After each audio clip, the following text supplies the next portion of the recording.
સમાચારની શરૂઆત કરીશું તે સાથે જ અમદાવાદથી સૌથી ચોંકાવનારા અને ચર્ચાસ્પદ સમાચાર સામે આવી રહ્યા છે। અમદાવાદ શહેરના બોપલ પોલીસની મોટી કાર્યવાહી સામે આવી રહી છે। વિદેશીઓની રેવ પાર્ટી પર દરોડો પાડવામાં આવ્યો છે। શીલજ પાસે આવેલ ઝેફાયર ફાર્મમાં રેવ પાર્ટી સહિત 2 ભારતીયો સહિત 13 થી વધુ એનઆરઆઈઓ દારૂ પાર્ટીમાં પકડાયા છે। મોટાભાગે આફ્રિકન નાગરિકો હોવાનું સામે આવી રહ્યું છે। તો અમદાવાદથી સૌથી મોટા સમાચાર શરાબ અને શબાબની પાર્ટીમાં છાપો મારવામાં આવ્યો છે। તો આ પાર્ટી માટે પાસ પણ છાપવામાં આવ્યા હતા। દારૂના નશામાં રહેલ એનઆરઆઈઓની ધરપકડ કરવામાં આવી છે। અનલિમિટેડ પી શકાય તેવો ઉલ્લેખ પણ કરવામાં આવ્યો હતો આ પાર્ટીની અંદર। તો અમદાવાદથી આ સમાચાર કહી શકાય કે ગાંધીના ગુજરાતમાં હવે અવારનવાર દારૂ સામે આવી રહ્યું છે। ત્યારે અમદાવાદનો ફરી એક વિસ્તાર જે હંમેશા દારૂની મહેફિલમાં ચર્ચામાં રહેતો હોય છે બોપલ છે અને શીલજ છે। ત્યારે હાલ ફરીથી અમદાવાદથી સમાચાર જેમાં અમદાવાદના બોપલ પોલીસે શીલજ પાસે આવેલ ઝેફાયર ફાર્મમાં ચાલી રહેલી વિદેશી પાર્ટી રેવ પાર્ટી પર દરોડો પાડ્યો છે। તો મારી સાથે સંવાદદાતા કમલેશ જોડાયા છે। કમલેશ, બોપલ અને શીલજ જે એવો વિસ્તાર છે કે જ્યાં અવારનવાર દારૂ પકડાઈ રહ્યું છે। બોપલ પોલીસ આ વિસ્તારમાં ક્યાંક ને ક્યાંક પાર્ટીમાં છાપો મારતી જ રહેતી હોય છે। પોલીસને કઈ રીતે ખબર પડી અને શું હતી આ આખી પાર્ટીની વિગતો? કમલેશ, જે રીતે હું તમને જણાવું વિની કે બોપલ પોલીસ સ્ટેશનમાં છેલ્લા કેટલાય સમયથી વારા પરથી અવારનવાર દારૂની પાર્ટીઓ સામે આવતી હોય છે અને પોલીસ પણ એ બાબતે કાર્યવાહી કરે છે। તમે જોયું હશે કે છેલ્લા 1 વર્ષથી જેટલા કિસ્સા બોપલ સિંધુ ભવનમાં પકડાયા છે એટલા બધા કિસ્સા આખા અમદાવાદમાં ક્યાંય નથી પકડાયા। એટલે અત્યારે છે ને જેટલા પણ દારૂ પાર્ટીના ચાહકો છે, ડ્રગ્સ છે, તમને ખ્યાલ નહીં હોય તો સિંધુ ભવન પાસે ડ્રગ્સ ને બધી વસ્તુ માટે પણ ગાંજો છે એ બધું વેચાણ કરતા યુવકો પણ ઘણીવાર ત્યાં પકડાયા છે। એટલે એવું કહી શકાય કે એ અત્યારે જે વિસ્તાર છે આખો બોપલ એમાં જેટલા પણ અમદાવાદના ટોપ વિસ્તાર છે, શીલજ છે, સિંધુ ભવન છે, આ બધા વૈષ્ણોદેવી અમદાવાદના ટોપ વિસ્તાર છે, ત્યારે હાઈ પ્રોફાઇલ વિસ્તાર છે, વીઆઈપી એનઆરઆઈ વિસ્તાર હોય તો એ વિસ્તારમાં મોટા ભાગે લોકો અત્યારે યુવાનો આ બધા નશાના રવાડે, દારૂના રવાડે, ચરસના રવાડે, ડ્રગ્સના રવાડે ચડ્યા છે અને એ બાજુથી પકડાયા છે। તો અત્યારે આ જ કિસ્સાની હું વાત કરું તો 15 લોકોની ગઈકાલે મોડી રાતે બોપલ પોલીસ જે પીઆઈ ગોહિલ છે જે દ્વારા મને માહિતી મળી, અત્યારે એસપી ઓફિસે જ હાજર છું, પીઆઈ દ્વારા એવું જણાવવામાં આવ્યું કે મોડી રાતે અમે લોકો ત્યાં છાપા પાડ્યા હતા એટલે 15 લોકોની ધરપકડ થઈ છે। એમાંથી 2 ભારતીય છે ને 13 એનઆરઆઈ। હવે અમુક લોકો એવું કહી રહ્યા છે કે 20 ની ધરપકડ થઈ છે, પણ અમારી પાસે જે સત્તાવાર માહિતી આવી રહી છે 15 લોકોની ધરપકડ થઈ છે। એમાંથી કેન્યા, આફ્રિકન એટલે વિદેશી નાગરિકો છે, 2 ભારતીય અને કેન્યા અને આફ્રિકન એટલે કે આપણી જે નોર્થ ભારત, સાઉથ ભારતના જે નાગરિકો છે એ અહીંયા પકડાયા છે। ને ખાસ કરીને જો પાસની વાત કરું તો 700 રૂપિયાથી લઈને 25,000 થી 20,000 સુધી પાસની કિંમત હતી અને પાસમાં પણ ખુલ્લું છપાઈ દેવા એવું હતું કે આટલા જે તમે કિંમત ભરો છો એ પાસ પ્રમાણે તમને દારૂ અનલિમિટેડ છે। એટલે એવું લાગી રહ્યું છે કોઈ જાતનો ભય આરોપીઓમાં રહ્યો નથી।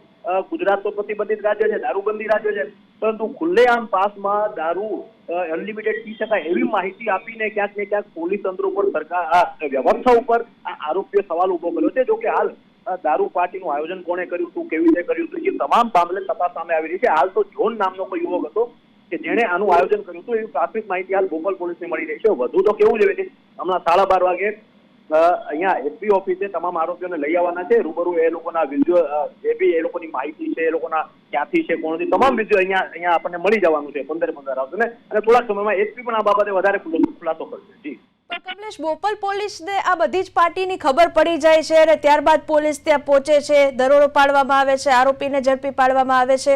આ પોલીસને બધી જ જગ્યાએથી બાતમી જ મળે છે?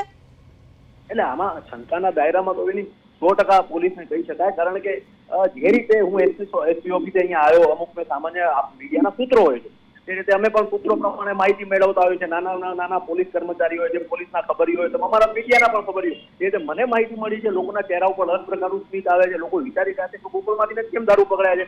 એટલે દારૂમાં તો કેવું છે કેટલાય વર્ષોથી ગુજરાતમાં જ્યારથી દારૂબંધીની કડક અમલ કરવામાં આવે છે, સરકાર દ્વારા, પોલીસ દ્વારા એવું કહેવામાં આવે છે કે દારૂબંધીના નામે કડક અમલ થાય છે, પરંતુ તમે જાણો છો, હું જાણું છું, સૌ કોઈ જાણે છે કે ગુજરાતમાં કોઈ ગલીમાં દારૂ નથી વેચાતો એવું બનતું જ નથી। સૌથી વધારે દારૂ અમદાવાદમાં વેચાય છે, પછી ઇંગ્લિશ હોય, દેશી હોય, બધી બાજુ હપ્તા રાત ચાલે છે। એટલે જર્નલિસ્ટ તમામ છે, સારા મીડિયા વાળા પત્રકારો આપણે બધા હોય તો આપણે નથી ચલાવતા, કારણ કે એની ઉપર આક્ષેપો થતા હોય છે ક્યાંક ને કંઈક હપ્તાના અને ભરણના હક છે. પણ હવે આ ખુલ્લેઆમ પકડાતું હોય તો સીધી વસ્તુ છે કે પોલીસને અગાઉથી માહિતીની જાણકારી આવી જાય છે અને પોલીસને આ રેડ કરે છે અને પછી આરોપીઓ પકડાય છે. એક રીતે સરાહનીય કહેવાય કે કામગીરી કરી છે, પરંતુ કાયમી નિકાલ કેમ નથી આવતો, દારૂ બંધ કેમ નથી થતો, પકડાય છે પાછું બીજા દિવસે એને જ પરિસ્થિતિ, એને જ સ્થિતિ, એને જ વસ્તુ, એને જ બુટલેગરો પકડાય છે. ક્યાંક ને ક્યાંક બુટલેગરો અત્યાર સુધી પકડાતા, પણ હવે તો એનઆરઆઈઓ પકડાય છે ને એનઆરઆઈ પકડાય નહીં. એક રીતે આપણા ભારતની શાખનો સવાલ છે. કોઈ બી એનઆરઆઈ ભારતમાં, ગુજરાતમાં, આપણા ગુજરાતમાં દારૂબંધીના કાયદા હેઠળ જો દારૂ પીતો હોય, દારૂ પીતો પકડાય છે તો ક્યાંક ભારત, ગુજરાતની ક્યાંક પ્રશાસન ઉપર સવાલ થાય છે, કારણ કે આ વિદેશી નાગરિકો છે. અને એમાંથી જે હું તમને જો એની જણાવું તો અમુક જે યુવકો હતા, બધા યુવાનો છે, 15 જે એનઆરઆઈ પકડાયા છે એમાંથી મોટા ભાગના યુવાનો છે, બધા યુવાનો છે. એમાંથી ઘણા તો ગુજરાત યુનિવર્સિટી ખાતે અભ્યાસ કરતા હતા. અને એવું કહી શકાય ગુજરાત યુનિવર્સિટી ખાતે વિદેશી નાગરિકો અભ્યાસ કરવા આવતા હોય અને અહીંયા દારૂ પીતા હોય પોલીસ પકડે છે, એટલે પોલીસની કાર્યવાહી ઉપર તો સવાલ ઉભો થાય છે. પકડવા જોઈએ, 100% પકડવા જોઈએ, પણ કાયમ માટે બંધ કેમ નથી થતું? દારૂ પાર્ટી બંધ થવી જોઈએ. અને એમાં ક્યાંક ને ક્યાંક જો પકડાતું હોય, વેચાતું હોય તો પોલીસની ભૂમિકા ઉપર પહેલા બી વર્ષોથી શંકામાં રહી હતી, આજે પણ શંકામાં છે ને આવનારા સમયમાં પણ શંકામાં છે. તો બોપલ પોલીસ સારી કાર્યવાહી કરે છે, પણ શંકા તો ક્યાંક ને ક્યાંક પોલીસ ઉપર બી જાય છે. જી કમલેશ, ત્યારે એવો પણ સવાલ થાય છે કે આ નાઇજીરિયન, આફ્રિકન જે લોકો અહીંયા આપણા ગુજરાતમાં, અમદાવાદની અંદર આવ્યા હતા, તેને લઈને કોઈ વધુ વિગતો છે? કોણ છે તેઓ, ક્યાં, શું કરવા માટે અહીંયા આવ્યા હતા? જે રીતે હું તમને જણાવું આ બાબતે કે 15 યુવાનો સામે અત્યારે પ્રાથમિક માહિતીમાં જે આપણી પાસે માહિતી આવી રહી છે, 15 યુવાનો આ પાર્ટીમાં પકડાયા છે. 2 ભારતીય છે, 13 એનઆરઆઈ છે, એમાંથી આફ્રિકન છે, કેન્યા છે, નાઇજેરિયા છે, બધા રાજ્યોના છે. અને એ બધા રાજ્યોના જે યુવાનો હતા અહીંયા ગુજરાત યુનિવર્સિટીમાં ભણતા હતા. એટલે કે માની લો કે બધા 22-23 વર્ષથી ઓછી ઉંમરના, તો એ બધા અહીંયા ગુજરાત યુનિવર્સિટીમાં એડમિશન એમનું કરાવેલું હતું. એમનો પોતાનો અભ્યાસ અહીંયા કરતા હતા. વિદેશથી ખાસ કરીને જે રીતે આપણા ભારતીયો કેનેડા, યુએસએ, ચાઇના ભણવા જતા હોય છે. આ કોઈને ખબર નહોતી કે ગુજરાત ડ્રાય સ્ટેટ છે, ગાંધીનું ગુજરાત છે, અહીંયા દારૂબંધી છે? સ્વાભાવિક છે કે કોઈને ખબર તો હોય જ છે, ખબર તો હતી જ, પણ હવે આ તો કેવો સવાલ છે કે ભાઈ આપણે એવું લાગી રહ્યું છે કે ક્યાંક પોલીસની રહેમ નજર હેઠળ આ પાર્ટીનું આયોજન થયું હોય, ત્યારબાદ બાતમીના નામે રેડ કરવામાં આવી હોય, એવું લાગી રહ્યું છે. કમલેશ, આ વાત કેટલા ટકા સાચી?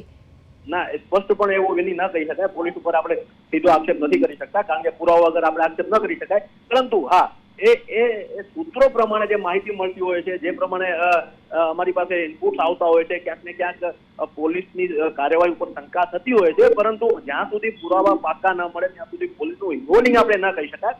પરંતુ હા, પોલીસની રહેમ નજર હેઠળ અમદાવાદમાં, ગુજરાતમાં તમામ જગ્યાએ દારૂના હપ્તા ચાલે છે.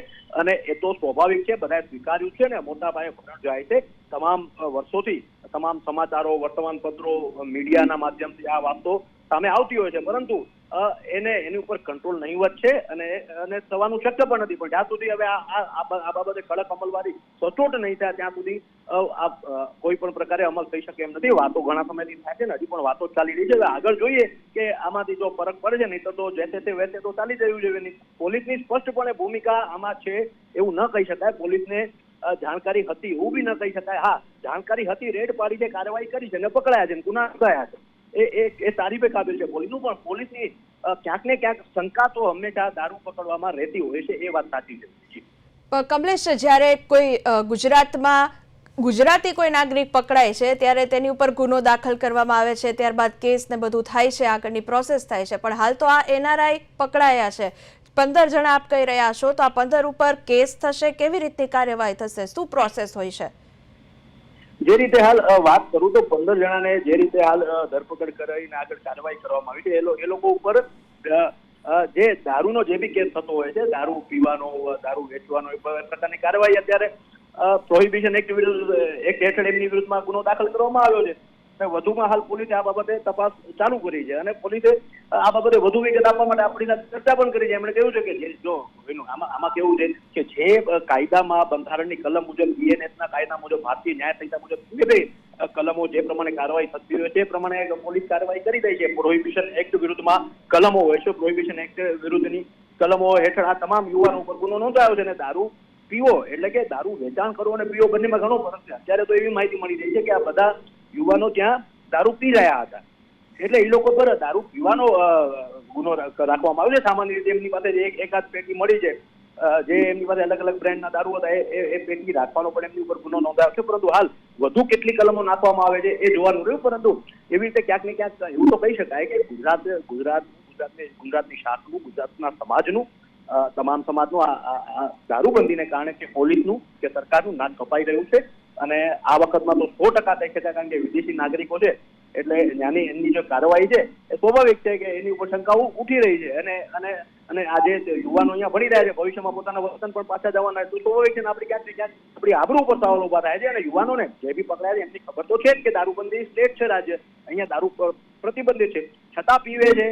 તમે જાણો છો, બધા જાણે છે, બધા પીવે છે ને પકડાય છે, ના તો સિલસિલો ચાલ્યા કરે છે. વધુ વિગત હમણાં છે ને વિનીત 12:30 વાગ્યાની આસપાસ 1 વાગ્યાની આસપાસ એસપી પ્રેસ કરશે અને માહિતી આપશે આપણને કે શું બિલકુલ, બધા પણ કમલેશ, એવો પણ સવાલ થાય છે કે આ પાર્ટી માટે પાસ છાપવામાં આવ્યા હતા, કોઈ ફાર્મ હાઉસની અંદર આ પાર્ટી હતી, તો જેની જગ્યા હતી તેને તો ખ્યાલ હશે ને કે તેની જગ્યા પર આ રીતે એનઆરઆઈઓ આવી રહ્યા છે, દારૂ પાર્ટી છે, શરાબ શબાબ તેવા સમાચાર છે. આમાં વિનય કેવું છે કે સૌથી પ્રથમ તો જો એ લોકોએ જે રીતે પાસ છપાવ્યો હતો, જોન નામનો કોઈ યુવક હતો. હવે એ જોન ભારતીય છે, એનઆરઆઈ છે, કેન્યાનો છે, આફ્રિકાનો છે, નાઇજીરિયાનો છે, હજી પ્રાથમિક માહિતીમાં સામે નથી આવ્યું, પણ જોન નામનો યુવક હતો. તેણે આ પાર્ટીનું આયોજન કર્યું હતું. અને જે પાસની જે વ્યવસ્થા કરવામાં આવી હતી એમાં હું તમને જણાવી દઉં કે 3 પ્રકારના પાસ હતા, અલગ અલગ પ્રકારના. એમાં 700 રૂપિયા, પછી 2500 રૂપિયા. 2500 રૂપિયાના જે પાસ હતા એ વીઆઈપી હતા, 700 રૂપિયા વાળા સામાન્ય પાસ હતા, અને 15,000 કંઈક 5 જણાની એન્ટ્રી હતી. એટલે એ રીતે 3 પ્રકારના ડિઝાઇનથી લોકોએ પાસ બનાવ્યા હતા. અને પાસની બહાર જ નામ લખી દેવામાં આવ્યું હતું કે આ પ્રકારના ભાવ હોય તો આ પ્રકારની તમને લિમિટ રહેશે દારૂ પીવાની. એટલે આ તો ખુલ્લેઆમ કાયદા વ્યવસ્થાના તંત્રના ધજાગરા હતા. પાસની ઉપર લખેલું હતું કે અનલિમિટેડ દારૂ છે. એટલે સ્વાભાવિક છે કે એ પાસની વિગતો પોલીસ પાસે પહોંચી ગઈ હતી, પોલીસને મળી ગયું હતું. ખુલ્લામાં તમે જો છપાવો, વર્તમાન પત્રમાં આવ્યું કહેવાય, એટલે કે કોઈ છાપામાં છપાઈ ગયું કે ભાઈ દારૂ તમારે આ ટાઈમે પાર્ટી છે અને ગુજરાતમાં આ રીતે આ ટાઈમે આટલા ભાવમાં દારૂ મળવાનો છે. એટલે આ ખુલ્લી પ્રસિદ્ધિ કહેવાય. પાસમાં લોકો લખી નાખ્યું કે અનલિમિટેડ દારૂ. એટલે સ્વાભાવિક છે કે પોલીસને તો શું, એની આજુબાજુમાં રહેનારા વ્યક્તિઓને પણ ખબર પડી ગઈ હતી કે ભાઈ અહીંયા દારૂ વેચાઈ રહ્યો છે અને આ દારૂ આ લોકો પાર્ટી મળવાના છે. એટલે પોલીસે એક રીતે સરાહનીય કામગીરી કહી શકાય, કારણ કે દારૂ કોઈ પણ ક્રાઇમ થયા પહેલા પોલીસ હંમેશા નથી પહોંચી. કારણ કે કેવું છે કે પોલીસે પકડ્યા પછી તાત્કાલિક ગુનો દાખલ કરવાનો હોય છે, ન્યાયિક પ્રક્રિયા કરવાની હોય છે, પંચનામું કરવાનું હોય છે, એ બાદ ગુનો દાખલ કરવાનો હોય છે, જે બી પ્રોહિબિશન એક્ટ હેઠળ ગુનો. એટલે હંમેશા પોલીસ એવી રાહ જોતી હોય છે કે આરોપીઓને પુરાવા સાથે પકડીએ, આરોપીઓને ઘટના સ્થળે પકડીએ, આરોપીઓને જે સ્થિતિમાં એ લોકો ક્રાઇમ કરતા હોય સ્થિતિમાં પકડીએ, જેથી તાત્કાલિક ગુનો બને, નોંધણી થાય, પંચનામું થાય અને તાત્કાલિક એની ઉપર કાર્યવાહી શરૂ કરી દેવામાં આવે છે. ન તો અન્યથા પોલીસ ત્યાં જાય, કઈ મળે નહીં, કશું થાય નહીં, તો એ ક્યાંક પોલીસનો બી સમય વેસ્ટ થાય અને જે સમાજને ઉપદેશ આપવો છે સમાજને ઉપદેશ પણ ન મળે. એટલે પોલીસે કદાચ આની રાહ જોઈએ છે. એની વિગત એની પાસે પહેલેથી આવી ગઈ હશે. જો કે આ જે આરોપીઓ છે એ જાણ બહાર હતા અને પોલીસે ઘટના ઉપર એક્ઝેક્ટ ટાઈમ પર જ આ ઘટના જ્યારે બનવાની હતી ત્યાં પહોંચીને રેડ કરી અને તમામને રંગિયાત પકડ્યા, દારૂ પકડ્યો છે, તમામ વિરુદ્ધ ગુનો નોંધાયો છે. અને આપણી પાસે અત્યારે માહિતી આવી છે એટલે તારીફે કાબિલ પોલીસની કામગીરીને કહી શકાય. પરંતુ તમે જે તે કહ્યું, પોલીસની હંમેશા આમાં સંડોવણી ભૂમિકા, શંકા, હપ્તારાજ એ ચાલતું હતું, છે અને રહે છે. જી કમલેશ, છેલ્લો સવાલ પૂછીશ, દારૂ કોણ લાવ્યો હતો અને ક્યાંથી દારૂ આવ્યો હતો? સૌથી પહેલા તો એ છે કે જે પણ દારૂ પકડાયો છે એ ઊંચી બ્રાન્ડનો છે, વિદેશી દારૂ છે. એટલે જે પણ રાજ્યોમાંથી આ યુવાનો પકડાયા છે, કેન્યા છે, નાઇજીરિયા છે, પછી આફ્રિકા છે, એ બધા રાજ્યોમાં ક્યાંક ને ક્યાંક દારૂ એ અલગ અલગ બ્રાન્ડનો મળતો છે. ભારતમાં અલગ અલગ બ્રાન્ડો છે. તો હવે કઈ બ્રાન્ડો છે કે કેટલી કિંમતનો દારૂ છે એ બધું તો અત્યારે એક્ઝેક્ટ સામે નથી આવ્યું, પરંતુ વિડીયો લાયા છે, અલગ અલગ કંપનીના દારૂ ત્યાં વેચાઈ રહ્યા છે. એટલે હવે કઈ બ્રાન્ડનો દારૂ કેવો શું એ બધી વિગત તો બહુ જાજી બહાર નહીં આવે, પણ હા સામાન્ય કિંમત ખબર પડી જશે કે કેટલી કિંમતનો દારૂ હતો જે વેચાયો હતો ને એના ઉપરથી આપણે બ્રાન્ડનો પણ ખ્યાલ આવી જશે. પરંતુ મોટા ભાગે જે પણ દારૂ હતું એ વિદેશી દારૂ હતું, એ ભારતમાં પકડાયું છે. અને વિદેશી દારૂ વર્ષોથી ભારતમાં વેચાય છે અને એ પ્રતિબંધિત છે અને ક્યાંક ને ક્યાંક હપ્તારાજ પણ એમાં ચાલતું. જે કમલેશ, સમગ્ર માહિતી આપવા બદલ આપનો આભાર. તો અનલિમિટેડ દારૂ પી શકાય તેવી પાર્ટીનું આયોજન અમદાવાદ શહેરની અંદર ખાસ કરીને શીલજ વિસ્તારમાં થયું હતું. અગાઉ પણ બોપલ શીલજની અંદર આવી કેટલીક પાર્ટીઓમાં બોપલ પોલીસ દ્વારા રેડ કરવામાં આવી છે. ત્યારે કેટલાક સવાલો પોલીસ પર પણ થઈ રહ્યા છે હાલ હવે આ એનઆરઆઈ કોણ છે તેને લઈને વધુ અપડેટ્સ આવતી રહેશે, તેમાં અમે આપને જણાવતા રહેશું.